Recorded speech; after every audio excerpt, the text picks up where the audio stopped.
Eu vou iniciar mostrando as razões desse projeto de lei, o que é que está por trás disso, né? Quando o governo brasileiro, através da Secretaria de Tecnologia Industrial, que eu dirigi e que implantei o Programa Nacional do Álcool, foi uma coisa evidente, óbvia, porque essa energia solar, ela é de difícil captação e muito mais difícil armazenamento. Não existe tecnologia para armazenar grandes quantidades de energia. Quer dizer, uma bateria de um carro que usa chumbo, ácido, etc., a gente vira 20 vezes, acaba a energia absolutamente irrisória. E é muito difícil armazenar energia.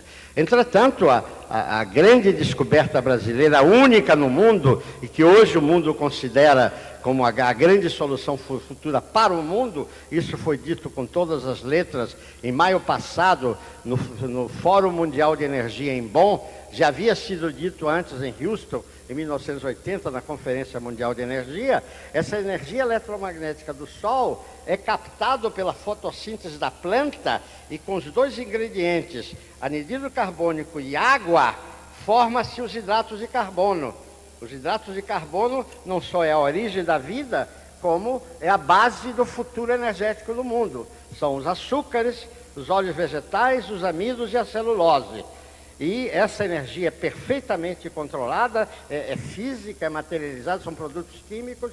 Quer dizer, a partir do açúcar que se forma nas plantas, na cana-de-açúcar, na beterraba, etc., se fermenta aquele açúcar e se obtém um álcool, que é um combustível muito superior à gasolina, que tem o dobro do nível de octano, o dobro de potência, e não é contaminante, não é poluidor. A partir do óleo vegetal, substitui com vantagens também, por maior potência e não poluidor, o óleo diesel. Quer dizer, a partir das florestas renováveis, que serão constantemente replantadas, né, nós podemos produzir energia calorífica e produzir a eletricidade que quisermos. E, evidentemente, o estoque de energia da floresta amazônica é um estoque fantástico. São coisas para séculos de utilidade, desde que é renovável, porque a árvore é renovável, tá certo? O petróleo não é, o carvão mineral não é, o gás não é, e o petróleo, a energia da biomassa, né, ela é renovável e eterna, enquanto houver sol. Enquanto houver sol. O Sol vai morrer dentro de 11 bilhões de anos. O Sol, com aumento da entropia, vai apagar. Mas, companheiros, amigos, tem muito tempo pela frente, né? Vamos utilizar também, a vida se exterminará quando o Sol acabar, quando o Sol apagar. Isso vai ocorrer. As leis da natureza definem com muita clareza. E nós que somos o continente tropical, nós somos a nação do Sol. Porque Akhenaton IV, 14 séculos antes de Cristo, criou a primeira religião monoteísta, né, no Egito, né, criou a Cidade do Sol, fez um hino ao Sol maravilhoso, que é um tratado de termodinâmica, embora a termodinâmica como ciência surgiu no final do século XIX. Akhenaton fez um tratado de termodinâmica através do hino ao Sol, 14 séculos antes de Cristo. E, quer dizer, criou a nação do Sol, né? A nação do Sol verdadeiro não é o Egito, é o continente brasileiro, é o único continente das regiões tropicais. Então, nessas circunstâncias, né, com o fim da era do petróleo, enquanto o petróleo leva 400, 600 milhões de anos para se formar, como hidrocarboneto, o girassol leva 3 meses, vindo também do Sol. Você planta o girassol, 3 meses depois você tem um óleo magnífico que substitui o óleo diesel, mais potente e não poluidor. Então, essa condição de ser a nação do Sol, de ter a maior proporção de água doce do planeta, porque é preciso água para se formar os hidratos de carbono. Nada é anidrido carbônico. O anidrido carbônico é extremamente abundante na ecosfera. E a água, nós somos a nação que temos 24% da água doce do planeta. O segundo país é o Canadá, com 14%. Só que na maior parte do ano, a água no Canadá é pedra, é gelo, e não é água, enquanto que no nosso continente ela é sempre água. É uma nação predestinada a ser o grande fornecedor energético para sempre para sempre, né, do mundo, com essas duas componentes, sol e água, sol abundante e água abundante. E a sociedade brasileira, por causa desse modelo suicida dos combustíveis fósseis, ignorou esse fato. Mas o mundo sabe, o mundo sabe. O mundo sabe e, evidentemente, vê o continente tropical e a região amazônica como o filé mignon do planeta, porque sem energia nada é possível. Ademais, a região amazônica acrescenta uma imensa proporção de água, 80% dessa água do Brasil está na Amazônia, tá certo? Além de grandes espaços vazios, nós precisamos de territórios vazios para poder produzir essa energia limpa e renovável, né? Então, com o mundo em decrepitude, com o mundo hegemônico decadente, sem energia, sem água, sem minérios, sem biodiversidade, onde é que está tudo isso? No continente brasileiro. Então, há todas as razões para as nações hegemônicas quererem ocupar, dominar, controlar este filé mignon do planeta. E, evidentemente, expulsar o povo brasileiro, ou massacrá-lo, ou escravizá-lo, como já está começando a acontecer. Então, esse projeto de lei tem uma vinculação direta a esta razão. Evidentemente que eu, como professor de física durante 40 anos, né, estou me fundamentando ao fazer essas afirmações aqui na ciência física, né?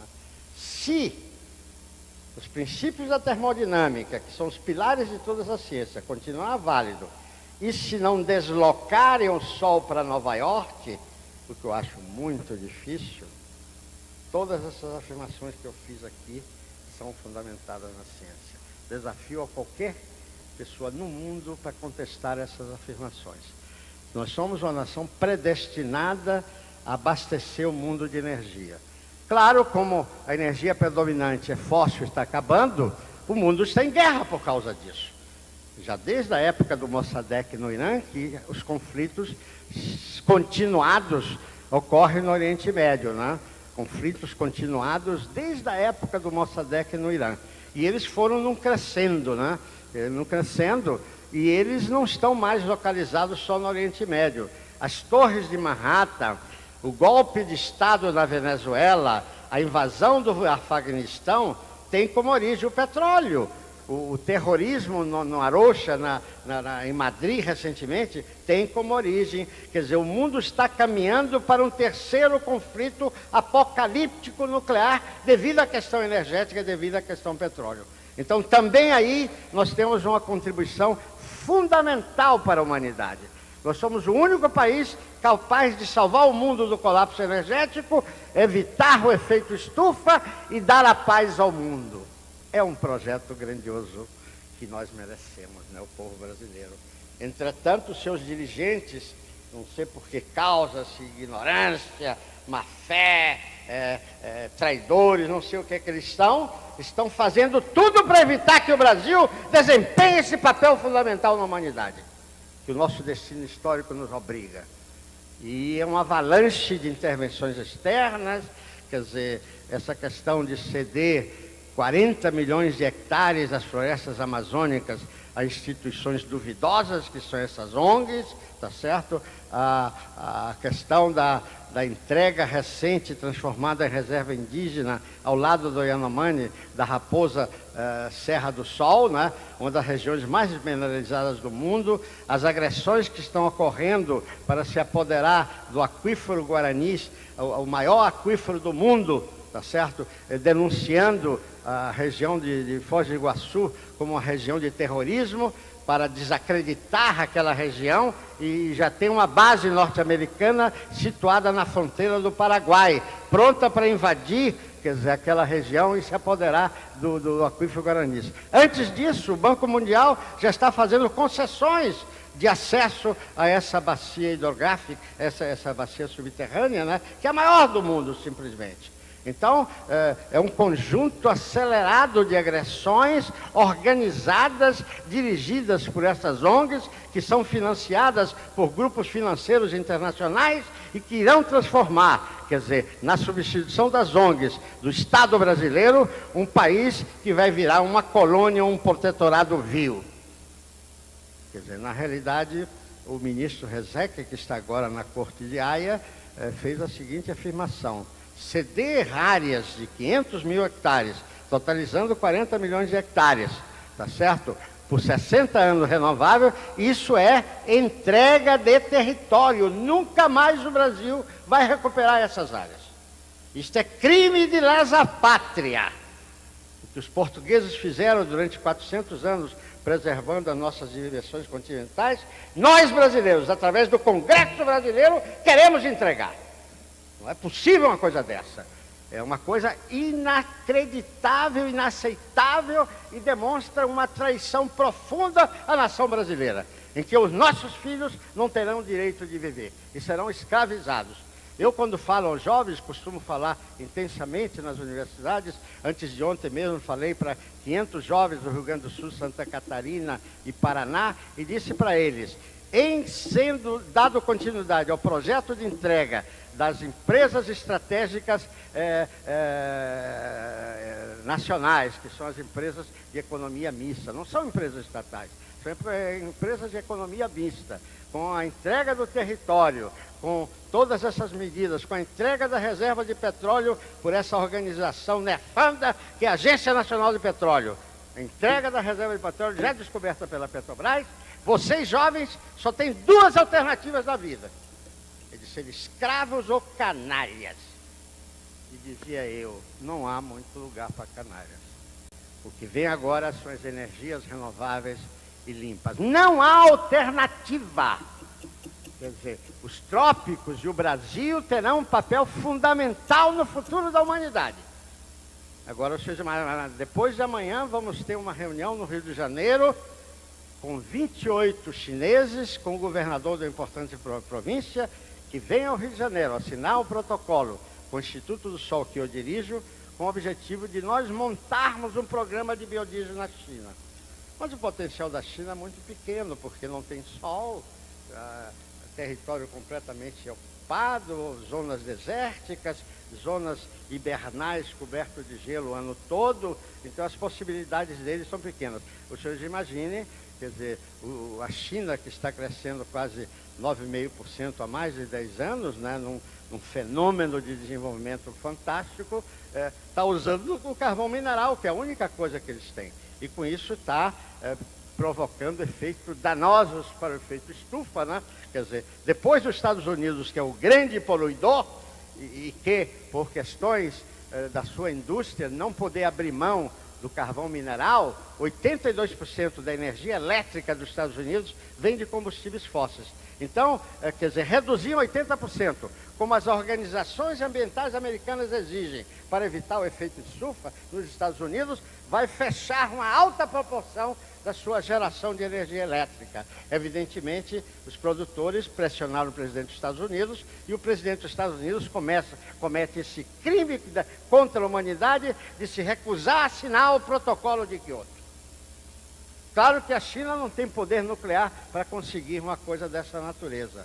E a China está em situação desesperadora, porque está queimando carvão mineral de uma maneira descontrolada, né? E a China, depois de uma conversa de 2 horas com o embaixador, a elaboração de um documento amplo e mandado para a China, a cúpula chinesa decidiu que o país ideal para a China se relacionar é o Brasil, porque o Brasil poderá suprir de energia limpa o que eles não têm, e renovável para sempre, né? Evidentemente, essa proposta, essa decisão foi tomada, foi dada à Embaixada na China. Agora, os senhores imaginem o que será o acesso do Brasil ao maior mercado do mundo. Não é só de energia, de alimentos também. Aliás, alimentos é uma forma de energia. Será um salto fantástico no nosso mercado externo, na produção de dezenas de milhões de empregos para brasileiros, de riqueza nacional. E depois da China vem a Índia, vem o Japão, vem a Alemanha, vem uma série de países que estão em situação desesperadora. E o único país capaz de resolver o problema de todos eles chama-se Brasil. E os brasileiros se recusam a isso, num crime de lesa pátria inacreditável. Meus senhores, nós não podemos permitir isso. O que está em jogo é a vida dos nossos filhos.